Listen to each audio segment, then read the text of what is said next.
देवी पार्वती और शिव जी से जुड़ी कथा है।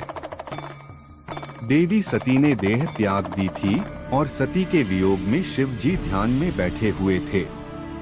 एक दिन शिव जी के पास हिमाचल राज और उनकी पुत्री पार्वती पहुंच गई। हिमाचल राज के मन में था और पार्वती जी भी चाहती थीं कि मेरा विवाह शिव जी के साथ हो जाए, लेकिन शिव जी तो तप कर रहे थे। सती के बाद वे दोबारा विवाह करना नहीं चाहते थे। आप यहाँ तप कर रहे हैं, यहाँ आपका ध्यान रखने वाला कोई नहीं है। मैं चाहता हूँ कि मेरी पुत्री पार्वती यहाँ रहकर आपकी सेवा करे, पर्वतराज हिमाचल राज ने शिव जी से कहा। मुझे इस बात की जरूरत नहीं है। महिला की वजह से ध्यान, वैराग्य, तप बिगड़ जाता है। अगर एकांत में महिला रहेगी तो मेरा तप भंग हो सकता है। इसलिए आप मुझे क्षमा करें और अपनी पुत्री को यहाँ से ले जाइए, शिव जी ने हिमालय राज को जवाब दिया। हिमालय राज और शिव जी की बातें देवी पार्वती बहुत ध्यान से सुन रही थीं। आप कह रहे हैं कि आप तप कर रहे हैं, तो जब आप तप ही कर रहे हैं तो आपको ये आभास कैसे होगा कि ये शरीर महिला का है और ये शरीर पुरुष का है? पार्वती जी ने शिव जी से पूछा। देवी पार्वती की ये बात सुनकर शिव जी हैरान हो गए, क्योंकि देवी ने बात बहुत बुद्धिमानी की कही थी। देवी, आपकी बात सही है, लेकिन मेरी बात भी सही ही है, शिव जी ने कहा। इसके बाद शिव जी ने हिमाचल राज से कहा कि आप चाहें तो समय समय पर कुछ देर के लिए देवी पार्वती यहाँ आ सकती हैं और यहाँ की व्यवस्था सुधार कर वापस लौट जाएं। शिव जी और पार्वती जी की सीख। इस कथा में शिव जी और पार्वती जी ने संदेश दिया है कि हमें अकेले में अपनी भावनाओं पर नियंत्रण रखना चाहिए। अकेलेपन में ही व्यक्ति की भावनाएं गलत दिशा में भटकती हैं, बुरे विचार जागते हैं। इसलिए एकांत में भावनाओं पर नियंत्रण रखें। जो लोग पूजा पाठ, तप और ध्यान करते हैं, उन्हें पूरी तरह एकाग्रता के साथ डूबकर ये काम करना चाहिए, तभी मन गलत दिशा में नहीं भटकेगा। देवी पार्वती और शिव जी से जुड़ी कथा है।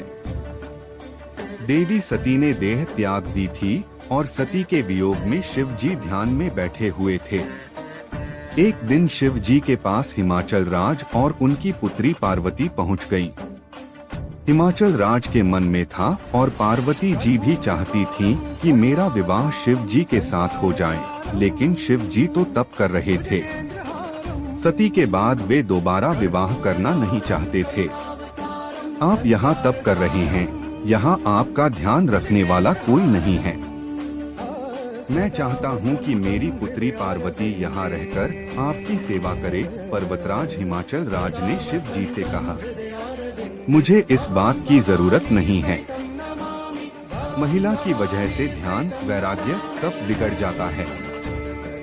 अगर एकांत में महिला रहेगी तो मेरा तप भंग हो सकता है। इसलिए आप मुझे क्षमा करें और अपनी पुत्री को यहाँ से ले जाइए, शिव जी ने हिमालय राज को जवाब दिया। हिमालय राज और शिव जी की बातें देवी पार्वती बहुत ध्यान से सुन रही थीं। आप कह रहे हैं कि आप तप कर रहे हैं, तो जब आप तप ही कर रहे हैं तो आपको ये आभास कैसे होगा कि ये शरीर महिला का है और ये शरीर पुरुष का है? पार्वती जी ने शिव जी से पूछा। देवी पार्वती की ये बात सुनकर शिव जी हैरान हो गए, क्योंकि देवी ने बात बहुत बुद्धिमानी की कही थी। देवी, आपकी बात सही है, लेकिन मेरी बात भी सही ही है, शिव जी ने कहा। इसके बाद शिव जी ने हिमाचल राज से कहा कि आप चाहें तो समय समय पर कुछ देर के लिए देवी पार्वती यहाँ आ सकती हैं और यहाँ की व्यवस्था सुधार कर वापस लौट जाएं। शिव जी और पार्वती जी की सीख। इस कथा में शिव जी और पार्वती जी ने संदेश दिया है कि हमें अकेले में अपनी भावनाओं पर नियंत्रण रखना चाहिए। अकेलेपन में ही व्यक्ति की भावनाएं गलत दिशा में भटकती हैं, बुरे विचार जागते हैं।